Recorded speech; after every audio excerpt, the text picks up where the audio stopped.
Welcome back to Build by Baccarat. Today we're going to talk about my vision of Baccarat and where it all started, how I even discovered the game coming from a little town north of Houston called Tomball. It was not even a thought to gamble for me. I was a hard worker. I always liked nice things. I was always out to try to make a few bucks, but I never even thought about gambling. At 16, my dad brought me to Vegas. He took me to the Caesar's Palace, and I looked a little bit older than I should have. We went down to the tables. He gave me $100, and he said, let's play something. In the beginning of this, I didn't know anything about Baccarat. I turned 21, and a buddy of mine said, hey, let's go to the casino. And I said, well, I don't gamble. I don't know anything about it. He said, no, just come with me. I'm a big gambler. And he's like, just bring a few $100 for tipping. I get everything for free. You can hang out, watch me play. He played Baccarat. He introduced me to the game. I got $5 chips. I said, I'll just stand behind you. I'll watch you play, see if I see anything, and I'll give you some money to bet for me every once in a while. I ended up doubling my little $330 that I brought over the weekend, and I felt good about it. I couldn't stop thinking about it after we went home. So 2 days later, I ended up driving out to Louisiana. I took a little bit more money, and I won. After winning 17 trips in a row, I decided that this is probably a good little supplemental income, and I'm going to continue to go.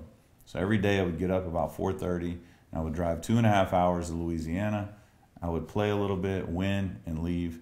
And I know it was a lot of luck in the beginning, but I think my discipline, hands down, was the most important aspect of my win. I would just win the money that I had in my mind. I was happy to make that little bit, and I would leave.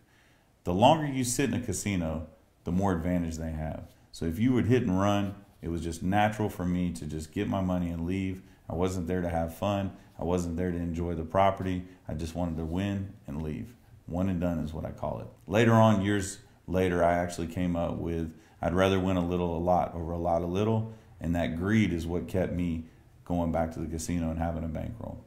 22 years later, here I am.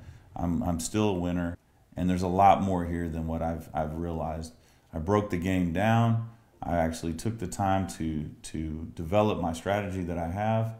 And now what I'm trying to do is make this a business of training people, teaching them how I did it and what you could do to actually become a winner at the game, have an advantage, and make yourself a side income, an actual living off of it.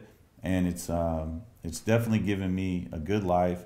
It's gotten me through 2 recessions, tons of trials and tribulations. I was able to keep a lot of nice things through all those times because of the game of Baccarat. And I want you to know that you can join Build by Baccarat, understand this game, see how I do it, and then you can take and implement your own strategies within what I have to offer and make your game help you.